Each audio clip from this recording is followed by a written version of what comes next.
my name is Sarah from Pause Forward Dog Training, and today I'm going to show you how to teach your dog a release command, an implied stay, and how to get automatic eye contact with all of your commands, okay?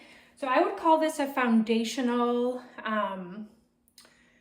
exercise for your dog. This is the first thing I do with all my board and trains, and this is the first thing I usually teach for private lessons. So most dogs know how to sit, so we'll start with that. James already knows how to sit.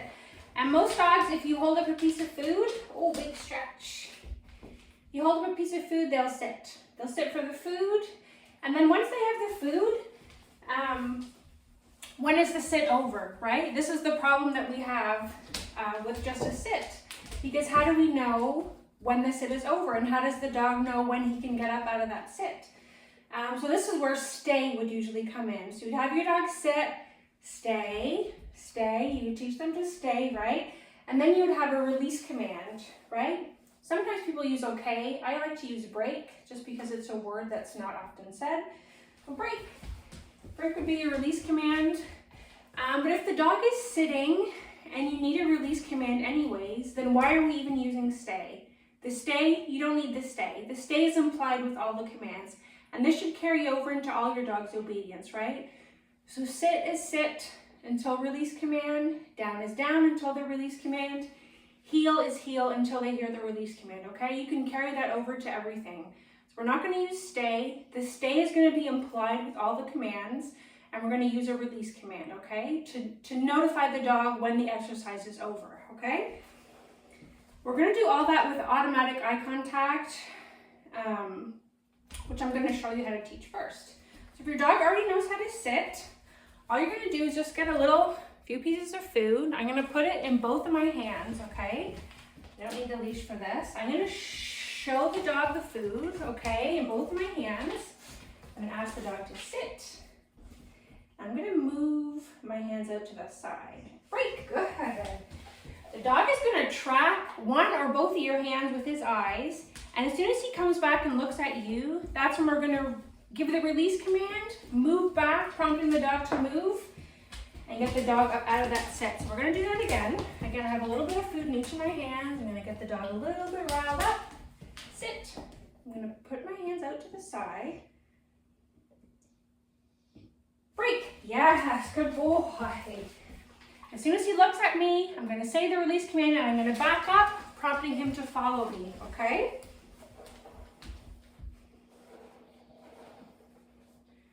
We'll do one more here. Again, showing him the food. Sit. Hands out to the side. Break. Good. Good boy. So that's teaching the release command, okay? So next we're going to do it without the food distraction, okay? I'm just going to have the leash. I'm going to show him the food. Sit. Good. Break. Good. Waiting for eye contact. Good boy. The eye contact is important because what dog they're looking at is what they're thinking about. So if he's looking at me, he's thinking about the next command that I'm going to give him, the next instructions, the next activity that we're going to do together. If he's looking at the squirrel or the food or the ball, he's not thinking about me or anticipating what I'm going to do next, right? So you always want to encourage that eye contact. And once you have this exercise down, that eye contact should carry over into all your other commands. When you're teaching down, when you're teaching heel, when you're teaching place, that all should have eye contact be a prerequisite for the release command, okay? Sit. James getting impatient. Break, good. And I'm just gonna do a few in a row of just sits, and as soon as he looks at me, I'm gonna release him and give him the food, okay? James, sit. Break, good. Good boy. Sit. Break, good. He knows now already what we're doing. Good boy. Sit. Good. Break. Good boy. So once you have that, Next, we're going to put a piece of food on the floor, okay? We're going to have an indirect reward, the food on the floor, and the dog's going to have to look up at me before I release him, okay? And then once you have this part done, it's pretty much just adding duration, distractions, and distance to the exercise, okay? Sit. I'm going to hold my leash not tight, but a little bit tight, so that when I put this food down, I can stop him with the leash. Sit. And all I'm going to do is just apply a little bit of leash pressure and repeat the command, okay? Sit. Sit. Good. Sit. Sit. Break. Good boy. Good. Sit. Do that again. Sit. Good. Sit. Good.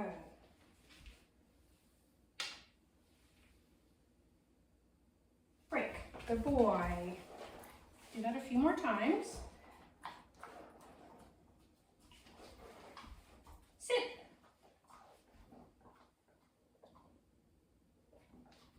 Good. Sit. Good.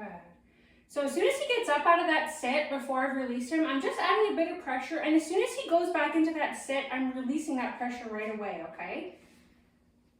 He's a food hound, so this is the hardest part for him. Sit. Good.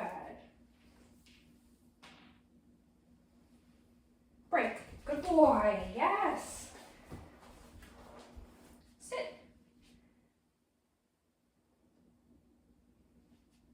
A little bit of leash pressure. Sit. Good. I'm going to put the food down. No, sit.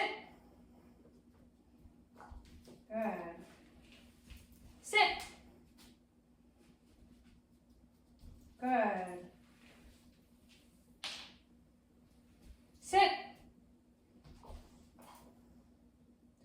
Break. Good boy. Sit.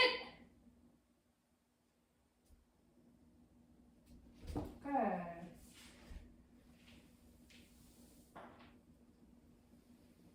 Break. Good boy. Yes. Good boy. Good boy. Good boy. Once they get it right, have a bit of a party. We'll do it a few more times just to make sure that he has it right. Sit. Nope. Sit. Pressure on the leash. Good. Break. Good boy. Good boy. James, sit. Good. Break. Good boy. Good boy, James. James, sit.